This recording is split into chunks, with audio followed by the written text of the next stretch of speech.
name is Lou Carrig, and I'm a local musician and singer and band leader of local ensemble Trendafilka.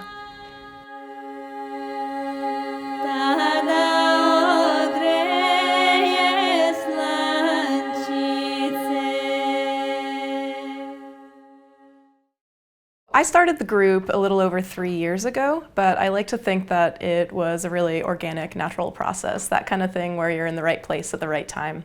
So I was already singing in another group called Blato Zlato, and we have 3 singers in that group. And there was some repertoire that I really wanted to work on from Eastern Europe that just required more than 3 voices. It really does best with 8 or 12 voices.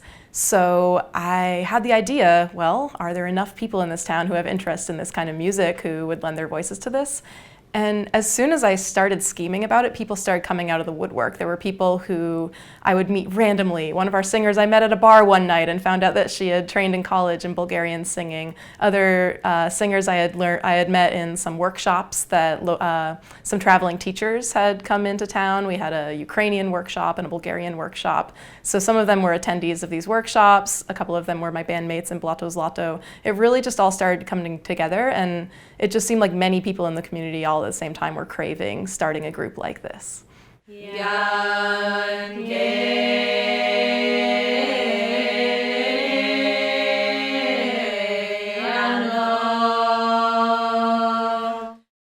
One thing that's a little bit different about our group than classical choral groups is in classical groups, especially if it's mixed voices with both men and women's voices, you'll have soprano, alto, tenor, and bass. And our group obviously doesn't have men in it, so we don't have bass and tenor parts, although we do have a really wide range. So we have people who are singing down in what would typically be called tenor range. But something about what we do that's really different from classical repertoire is that our music is all very polyphonic. And so polyphony means that there's many voices that are equally important as each other, that are all weaving in and out. And there's no such thing as the one soloist or the one melody. Every voice is its own melody. And so in classical repertoire, you'd typically have the sopranos be the melody and everybody else is playing a supporting role for the sopranos. In our repertoire, that's not the case. The highest voice, which you might call soprano, is actually not usually the melody. And often it's one of the middle voices that will be taking the melody, and they trade off, and some of the voices will take a melody, the others will support, and then they'll switch. So we have low range and high range and mid range all for our voices, and sometimes we're even singing in 2 octaves apart from each other, but there's not one main voice that everybody else is accompanying.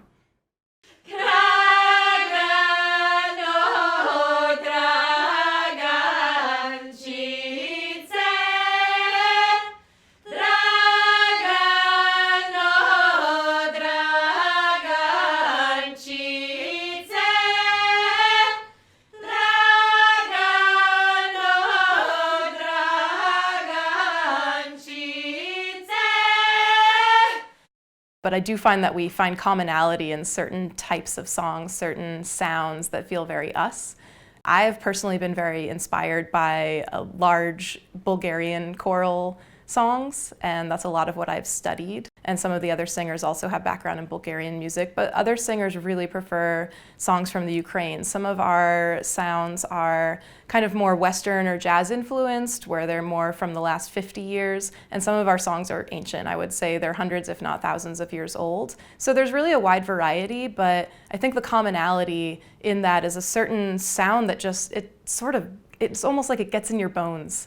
And that's what our singers say, and that's what our audience says, is that there's just something really natural and raw and emotional about the sound. So that's how we pick the songs.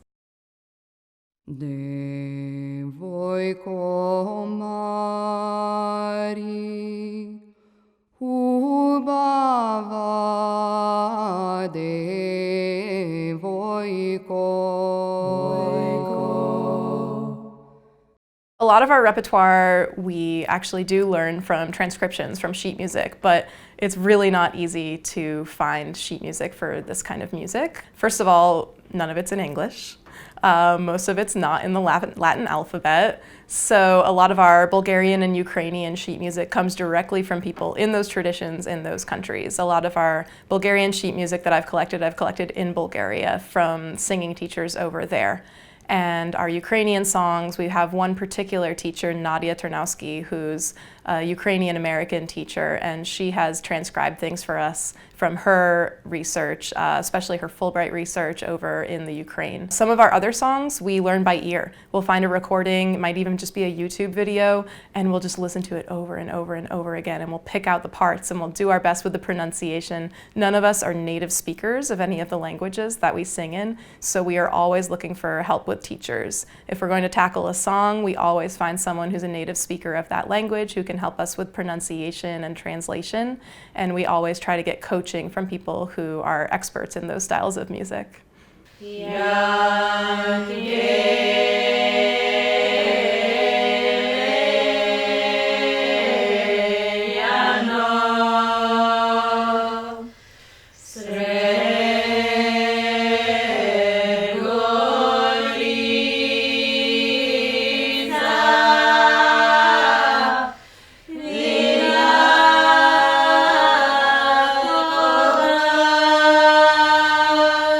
We have all sorts of dreams and schemes, and I think we're all in it for the long term, so it might take some years for some of these to come to fruition, but we want to.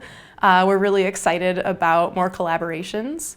We're really excited about doing more artistic projects like releasing music videos. We would love to do more collaborative performances pieces. We love to costume. We love to, there's a lot of people in the group who are really involved in theater and dance, so we want to have more movement and more aesthetics in our performances. It's not just about the music for us. We would love to tour. It's kind of a crazy idea because there's 11 of us, but we would love to even just do some regional tours and go around the Southeast, things like that.